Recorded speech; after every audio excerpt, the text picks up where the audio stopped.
वालेकुम guys, welcome to my channel SI guidance. तो guys, आज की वीडियो में मैं आप लोगों के साथ एक अनदर डिजीज़ के बारे में बातें करूंगा। और इस डिजीज़ के बारे में सब लोग जो है वो 90% जानते हैं, डायबिटिक्स।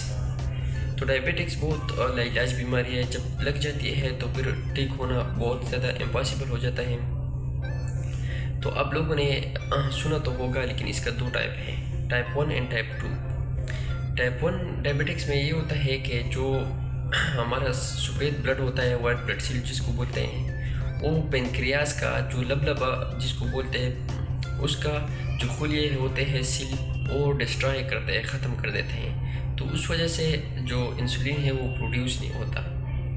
और टाइप 2 डायबिटिक्स में क्या होता है, टाइप 2 डायबिटिक्स में इंसुलिन जो है वो प्रोड्यूस होता है, कम मकदार में प्रोड्यूस होता है, जो काम नहीं करते। कम मकदार में होता है लेकिन काम थोड़ा सा करता है, बाकी इतना नहीं करता। तो बहुत लोगों को टाइप 2 डायबिटिक्स होते हैं। टाइप 1 बहुत कम होता है।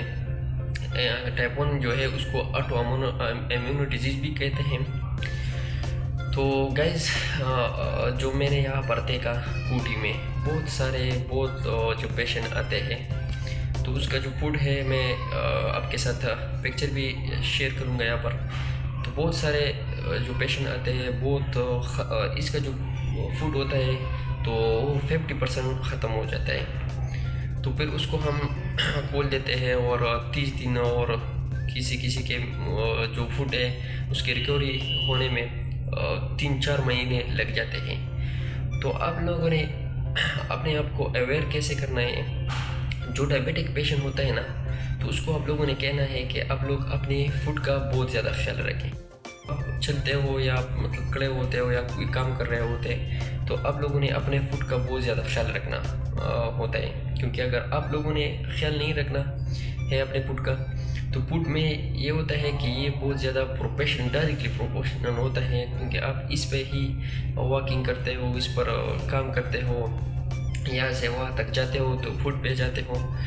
तो डायबिटिक पेशेंट में ये होता है कि न्यूरोपैथी होती है। न्यूरोपैथी इसको कहते हैं कि जो आपका नर्वस सिस्टम होता है थोड़ा सा वहाँ पर कमज़ोर हो जाता है। तो आप जब आपको कांटा लग जाता है या कुछ और इंजरी वहाँ पर होती है फूड में, तो आप लोगों को पता नहीं चलता। जो डायबिटिक पेशेंट है उसको पता नहीं चलता। तो मैं उसको भी कह रहा हूँ कि जिसके फैमिली में डायबिटिक पेशेंट है उसका बहुत ज़्यादा ख्याल रखे, बहुत ज़्यादा।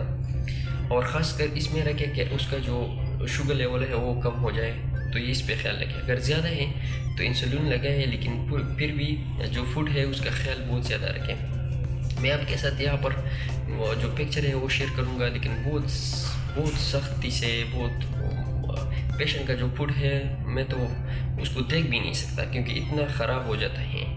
तो आप लोगों ने बहुत ज़्यादा जो है अवेयर रखना है अपने जो फैमिली है, या अगर आप खुद हो पेशेंट हो तो आप लोगों ने अवेयर अपने आप को रखना है, फूड का बहुत ज़्यादा ख्याल रखना है। अगर छोटा इंजरी भी लग जाए तो अपने फ़ौरन डॉक्टर के पास जाना है। खुद से कुछ भी नहीं लगाना है कि ये लगाना हो, ये लगाओ, खुद से कुछ भी नहीं लगाना है, अपने डॉक्टर के पास जाना है। तो बाकी तो मैं और कुछ नहीं कह सकता, बस यही कहना था कि अपने डायबिटिक फूड का बहुत ज़्यादा ख्याल रखना है। आप लोगों ने ओल्ड एज में बहुत ज़्यादा ख्याल रखना है, क्योंकि ओल्ड एज में और भी न्यूरोपैथी ज़्यादा हो जाती है ना, तो आप लोगों ने उसका ख्याल रखना है। और ख़ासकर अपनी जो वालिदैन है या जो जितने भी है ओल्ड एज का, उसका ख्याल रखना है और अपना भी रखना है। अपना जो बॉडी मास इंडेक्स है, बॉडी मास इंडेक्स में ये होता है कि आपके बॉडी में जो फैट लेवल है उसका पता चल जाता है। तो अपनी बॉडी का जो बॉडी मास इंडेक्स है वो भी 18 to 25 इसके दरमियान रखना है। तो बाकी तो मेरा टॉपिक था ये। अगर समझ गए हो तो अवेयर रखना अपने आप को वाले हैं, तो आप लोगों ने अवेयर रखना है अपने आप को। बाकी thank you so much guys for watching this video.